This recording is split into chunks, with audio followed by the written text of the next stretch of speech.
It's already week 4 of the NFL season. We are once again joined by A to Z Sports Lines beat writer Mike Payton. Mike, the season has flown by so far. Already the third home game for the Lions. Monday Night Football, so they get an extra day coming off the Cardinals win. But first, let's talk about what we saw from the team out in Arizona. Maybe not the offensive firepower that you expected coming off the loss to the Buccaneers the week before, but they did what they needed to do to get the job done.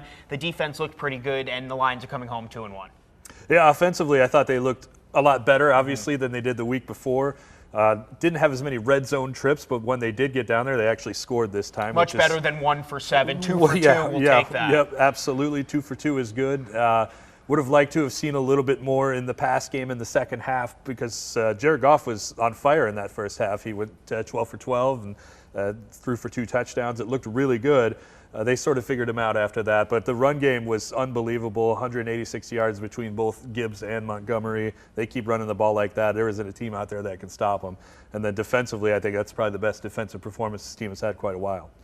So let's start with Goff. Like you said, looked really good in the first half. Things teetered off a little bit in the second half. Just how can you assess his first 3 games so far? It's been a little bit inconsistent between, the win against the Rams, the loss against the Bucs, and then the win last week. Yeah, I think, the first 2 games there was a lot of impatience there, and I think that he was trying to kind of work things in a little bit more, trying to go to Jahmyr Gibbs too much, trying to go to Jamison Williams too much. And then in that second game, 19 or 18 targets to Amon-Ra St. Brown. He was pretty predictable there for a minute. But I think in this third game, he's settled down a little bit more. He was finding his targets. He's finding better situations. He was dead on, like I said, 12 for 12 first half. The interception, I can't fault him too much for that. That guy jumped the route really, really well. Other than that, I think he's played a lot better. And if he continues to get better and trust his O-line and trust these receivers that he has, then I think he's going to snap back to the guy that we're used to seeing.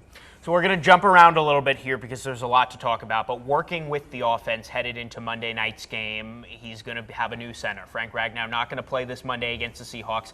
How does that affect the offensive production, and how does that affect just the production of the offensive line? They've been so good. Like you said, the running backs have been great and a product of that offensive line.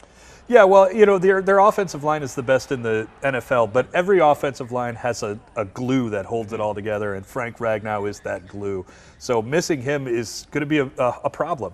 They missed him a few times last year, and there was a noticeable difference in what they were able to achieve on the run game and also blocking for Goff. So you have to factor in that there's a chance that he could be sacked a little bit more in this game coming up, and then obviously he might not be able to run the ball as well as Montgomery and Gibbs have in the past few games. But with Graham Glasgow expected to slip over to that center, you at least have a guy who has some experience there. What they decide to do at left guard is going to be a whole other situation. But I think, this is a much more established offensive line with Zeitler joining and Sewell's healthy and Decker's there.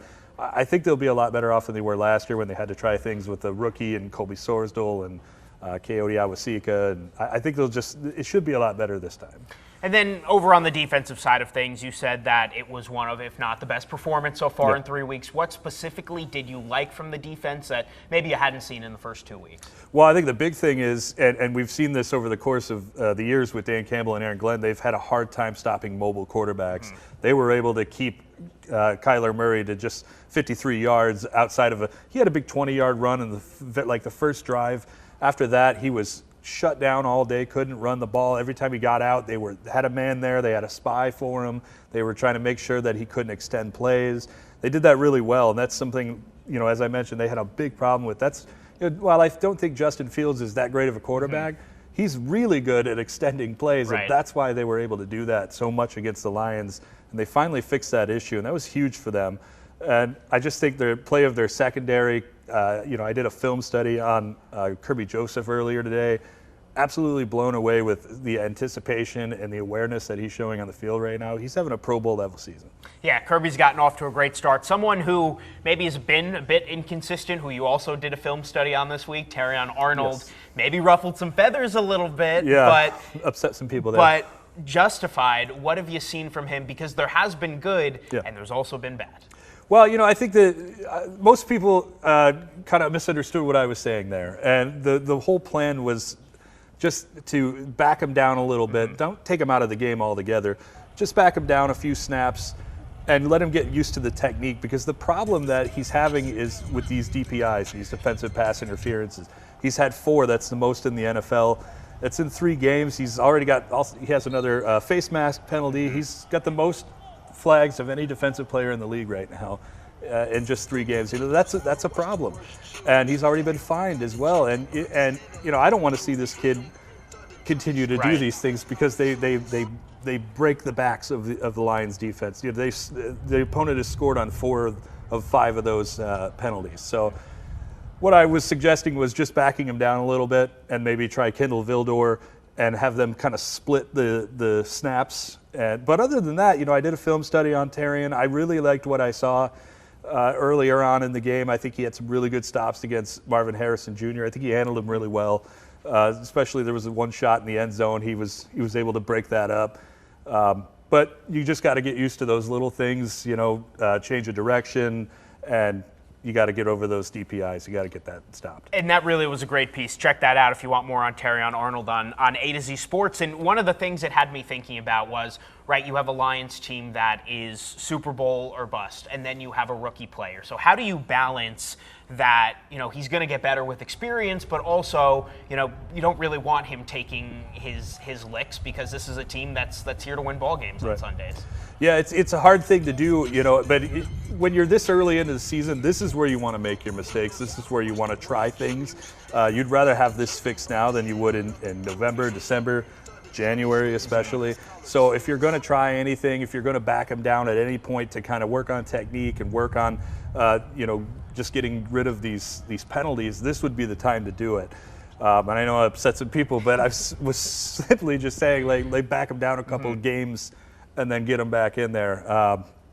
But yeah, people like headlines, I guess. They don't like the articles. So Monday Night Football, you have Dan Campbell's kryptonite coming back to town. Seahawks, who are 3-0 against Campbell so far during his tenure. A Seahawks team that I'm not sure entirely what to make. They're 3-0. They're off to a great start, but they've beaten the Broncos, the Patriots, and a Skylar Thompson-led Dolphins team. Yes. So at 3-0, what have you seen from this Seahawks team? Are they for real, and how do they match up against the Lions? Well, Geno Smith, he doesn't get looked at as, like a Patrick Mahomes does or Lamar Jackson, some of the best quarterbacks in the league, but he is just deadly accurate. And he will dink and dunk you down the field. I think he has about 72% completion percentage at this point, and that's all from just kind of dinking and dunking. And then when they do that, they'll open up these big plays, these big explosive plays that they're able to do as well. And I think if they get Kenneth Walker back, that's going to balance their offense even more. The one thing I think that gives the Lions really kind of an advantage is that the Seahawks haven't been that great on third down offensively, and the Lions have only allowed 8 third down conversions this year. So that's huge. That's going to be a big thing for the Lions. Get them to third down, get the stop. You're going to win this game. So headed into this one, the Lions are facing some injury trouble. We talked about Ragnow, obviously Davenport out for the season. Laporta questionable coming into Sunday. What have you seen about the injury report, and how does that affect the game plan headed into Sunday? So good news there is that Lee McNeil is back at practice today. Sam Laporta is back, sort of. He's working on the side with a trainer. That's usually a good sign that a guy will be coming back. Brian Branch, who kind of went out late during the game last week, he practiced as well. Terrion Arnold practiced. Ennis Rakestraw, who missed last week due to an injury, he is back as well. So there's some good news there. Guys are getting guys back. They're going to have to try to find a way to offset the loss of Derek Barnes, who's going to be out for the next 4 weeks, and then Marcus Davenport, who's out for the year. Should be interesting to see what they do there. I think you'll see more Josh Paschal. Maybe even they'll make James Houston active and see what he can do there as well. So there's some things that are going to be some questions that are going to need answers, and I think we're going to get them. And what's the key for that Lions defense to not only have a next man up mentality, but stop those doink passes that Geno Smith can make down the field, because they haven't been able to do it in the last 3 meetings. Yeah, they're going to just have to try to keep everything in front of them, and really they're going to have to, man to man, they're going to have to stay on their guys and try not to get beat. I know that's hard to do with DK Metcalf because he's such a monster and athletically he could just do about anything. Take from what Kirby Joseph has been showing, the awareness and the just being ready for everything, and I think that'll certainly help. off the field, halftime Monday night, Calvin Johnson's going to be inducted into the Lions Ring of Honor. Such a special moment for a special player. Just what does he mean to this organization for everything that he did on the field, but also he's long retired and he still very much is a part of not only the Lions but Detroit as a city. You know, it's funny. We're packing to move, as you know, and my wife was kind of packing up her old Lions jerseys the other day, and she was wondering, can I wear any of these anymore? And she's like, I have this Calvin Johnson one. I said, you can definitely wear that one. It's because he's a legend.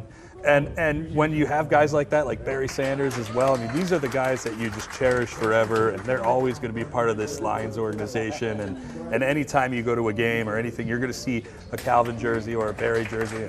And you know, for me, I think Calvin should have a statue out right next to Barry Sanders. It's one of the most unbelievable players I've ever watched and had the pleasure to cover.